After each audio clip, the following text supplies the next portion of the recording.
नमस्कार दोस्तों, आज मैं आपको चैत्र अमावस्या व्रत की 5 कहानी सुनाने जा रही हूँ। प्रेम से बोलिए भोलेनाथ की जय हो, माता पार्वती की जय हो, अमावस माता की जय हो। एक समय की बात है, एक नगर में एक राजा राज्य करता था। उसकी प्रजा एवं परिवार सब आनंद से रहते थे। राजा की रानी धार्मिक एवं प्रजा प्रेमी थीं। राजा के महल के सामने एक साहूकार का महल था। राजा की रानी एवं साहूकार की पत्नी में मित्रता थी। रानी सारे प्रजा से प्रेम करती थी। एक रोज साहूकार की हवेली से साहूकारनी की रुदन करने की आवाज आ रही थी। रानी अपने महल में रोने की आवाज सुनी तो राजा से इस विलाप का कारण पूछा।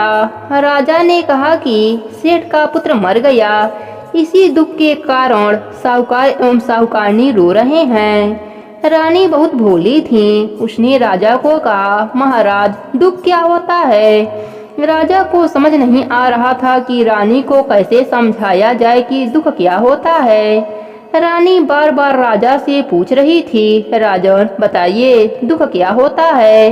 राजा ने अपनी रानी से कहा, तुम अपने कुंवर को मार दो तो मालूम हो जाएगा कि दुख क्या होता है। महारानी ने अपने कुंवर को महल से नीचे गिरा दिया।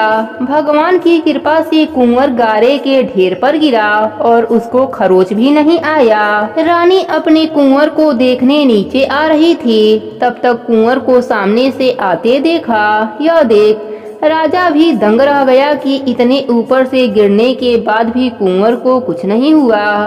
रानी ने राजा से फिर पूछा, महाराज दुख क्या होता है।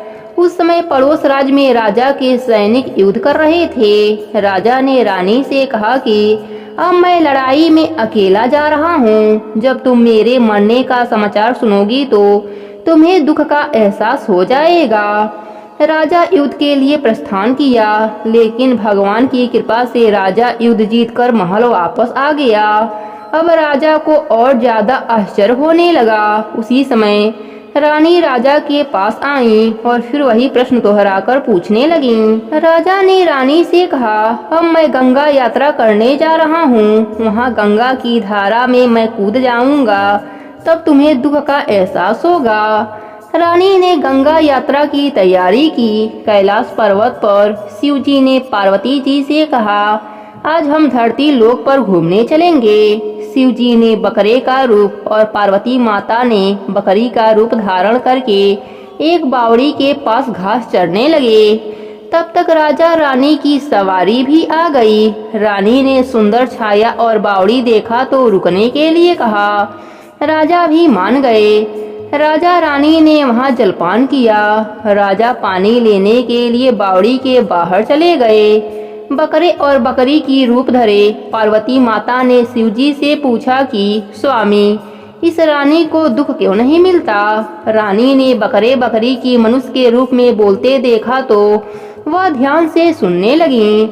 पार्वती माता के पूछने पर शिवजी ने बताया कि इसने अमावस्या का व्रत किया था। उसी के पुण्य से यह इस जन्म में रानी बनी है और दुख का सामना नहीं करना पड़ रहा है और सुखों का आनंद ले रही है। यह राजा गंगा में भी नहीं मरेगा। रानी ने सारी बातें सुन ली। राजा जब पानी लेकर आए तो रानी ने राजा को सारी घटना सुनाई। राजा सारी बात जानने के बाद अपने राज्य लौट आए। राजा अपने पूरे राज्य में यह घोषणा करवा दी कि सभी लोग अमावस्या का व्रत करना। इस प्रकार राजा के राज्य में अमावस्या की पूजा करने से सुख शांति और धन दौलत बढ़ने लगा। हे पार्वती माता, हे भोलेनाथ, जैसे आपने रानी को दुख नहीं दिया वैसे ही अपने सभी भक्तों पर अपनी कृपा बना के रखना। कहानी अधूरी हो तो पूरी करना, पूरी हो तो मान रखना। प्रेम से बोले भोलेनाथ की जय हो, पार्वती माता की जय हो। अब सुनते हैं अमावस्या व्रत की दूसरी कथा। एक समय की बात है, एक गांव में एक परिवार रहता था। उस परिवार में 7 भाई रहते थे। सभी के शादी विवाह हो गए थे। सभी के बच्चे भी हो चुके थे। परिवार की सलामती के लिए 7 युवाओं की पत्नी अमावस्या का व्रत रखती थीं। लेकिन पहले साल बड़ी बहू ने व्रत रखा तो उसके बेटे की मृत्यु हो गई। दूसरे साल दूसरे बेटे की भी मृत्यु हो गई। 7 सालों तक ऐसा ही होता रहा। तब बड़े भाई की पत्नी ने इस साल अपने मृत पुत्र का शव कहीं छुपा दिया। उस दिन अमावस्या माता गांव की रक्षा के लिए पहरा दे रही थीं। उन्होंने जब इस दुखी माँ को देखा तो वजह जाननी चाहिए। तब बड़े भाई की पत्नी ने सारा घटना सुनाया। तब अमावस्या माता को दया आ गई। उन्होंने उस दुखी माँ से कहा वह उन स्थानों पर हल्दी छिड़क दे जहाँ जहाँ उसके बेटे का अंतिम संस्कार हुआ है। उस दिन अमावस्या का दिन था और वह अमावस्या का व्रत भी रखी थी। जब वह घर लौटी तो 7 पुत्रों को जीवित देख उसकी खुशी का ठिकाना न रहा। तभी से उस गांव की हर माँ अपने बच्चों की लंबी आयु के लिए अमावस्या का व्रत रखने लगी। अमावस्या का व्रत रखने और कथा कहानी सुनने कहने से उनके बच्चों की आयु लंबी हो गई और वे सब सुखी जीवन जीने लगे। हे अमावस्या माता, जैसे आपने उन पर कृपा करी वैसे ही इस कहानी को कहने वाले, सुनने वाले, हुंकारा भरने वालों के ऊपर भी अपनी कृपा बना के रखना। कहानी अधूरी हो तो पूरी करना, पूरी हो तो मान रखना। प्रेम से बोलिए अमावस्या माता की जय हो। अब सुनते हैं अमावस्या व्रत की तीसरी कथा। बहुत समय पहले की बात है। एक गांव में एक ब्राह्मण और ब्राह्मणी रहते थे। वे दोनों भगवान के भक्त थे। घर में सब कुछ था पर उनके कोई संतान न होने से वह अति दुखी रहते थे। एक दिन अपने स्त्री से ब्राह्मण ने कहा कि मैं वन में तपस्या करने जा रहा हूँ और वह भगवान पर भरोसा करके वन में चला गया। जंगल में जाकर तप करने लगा। बहुत वर्ष बीत गए। उसको वैराग्य हुआ। वह सोचने लगा कि मैं अब अपना जीवन समाप्त कर दूंगा। इस प्रकार सोचकर वह पेड़ की डाली पर फांसी का फंदा लगाकर मरने को तैयार हुआ। तभी अमावस्या माता प्रकट होकर बोली, देख ब्राह्मण, तेरे भाग्य में 7 जन्म तक कोई संतान नहीं लिखी है, किंतु मैं तुम्हें 2 कन्याओं का वरदान देती हूँ।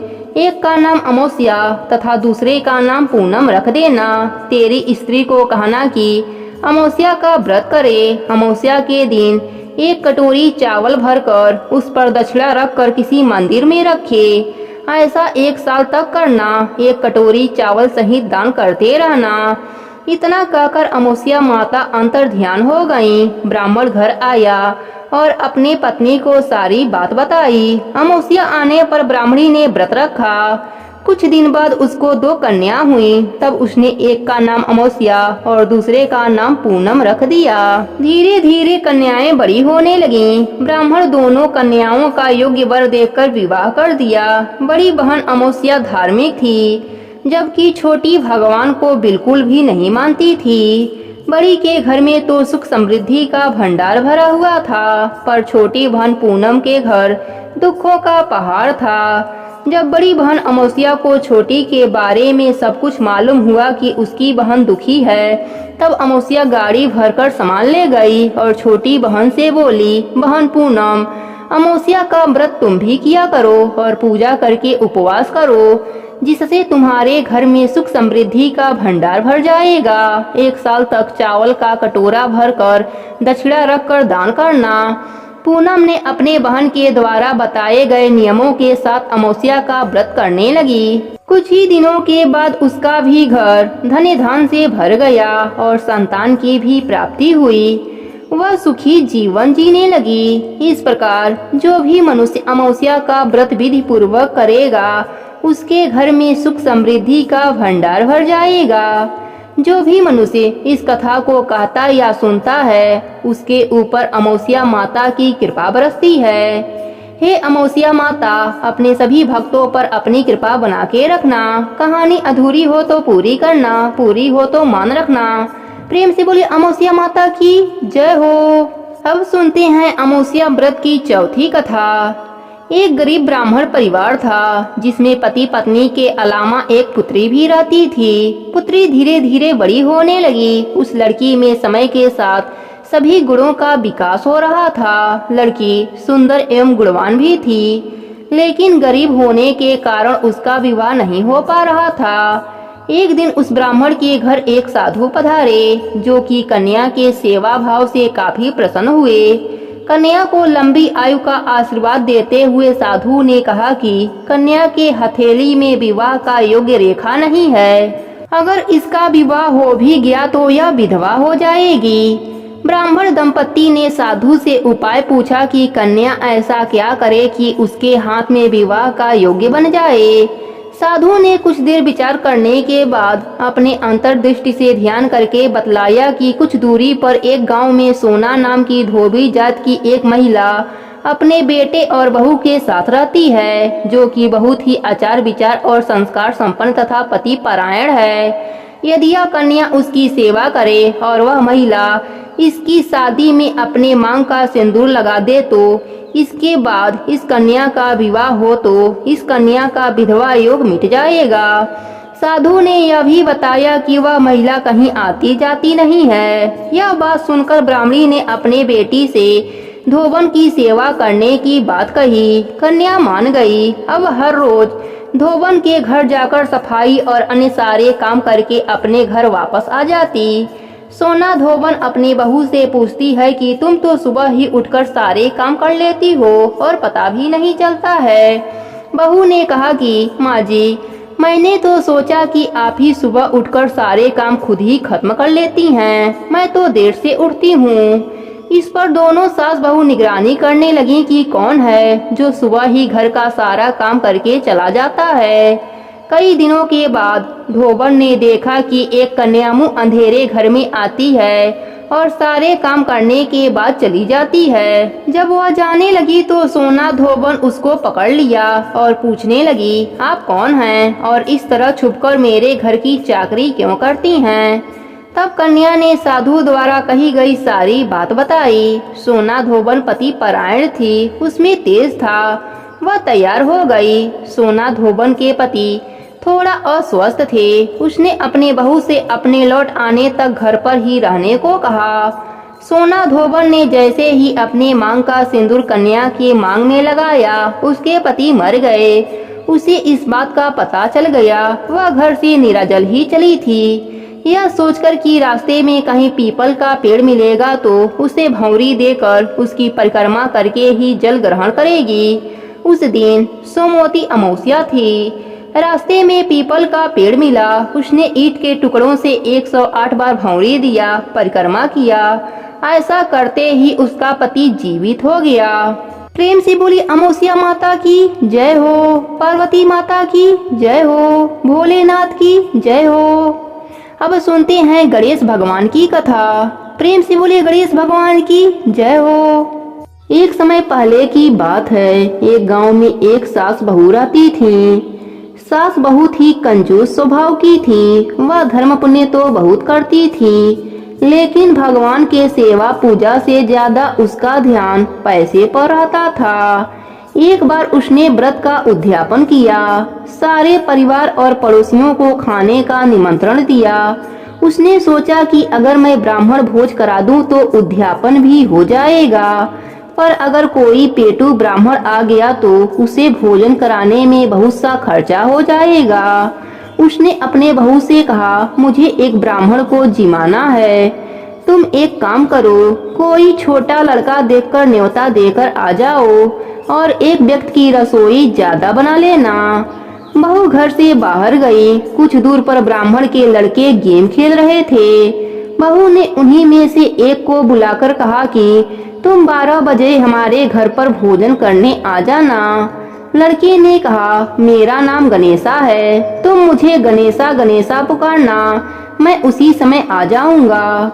बहू ने घर जाकर रसोई में खाना बनाया।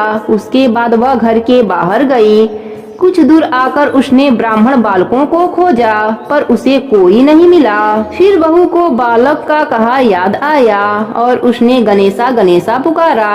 तब अचानक से वह बालक बहू के सामने आ गया।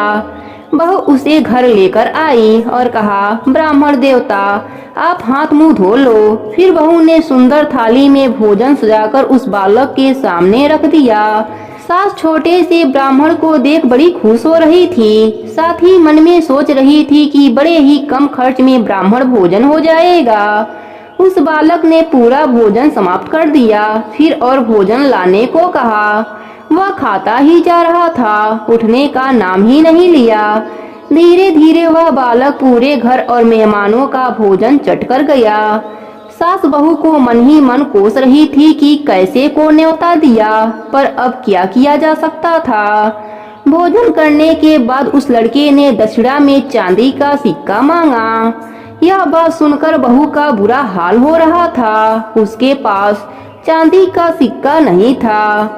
बहू सास के पास सिक्का मांगने को आई। सास ने उसे 2-4 बातें सुनाकर चांदी का सिक्का यह सोचकर दिया कि अगर दक्षिणा नहीं देंगे तो ब्राह्मण भोज का पुण्य हमें प्राप्त नहीं होगा। बहू ने ब्राह्मण बालक के पांव पूजे और सिक्का देकर उसे विदा किया। जैसे ही वह बालक विदा हुआ, तब सास बहू मुड़कर घर के भीतर देखे। घर में खूब हीरे मोती चमक रहे थे। सास बहू दोनों धन देखकर बहुत खुश हुई और बोली, गणेश जी का हम पर कृपा हुआ है। हमारे धन्य भाग जो हमारे घर गणेश भगवान भोजन करने पधारे। अब सास बहू मिलकर गणेश भगवान का नित्य नियम करने लगे। गणेश भगवान की कृपा से उनके घर में धन का भंडार हो गया।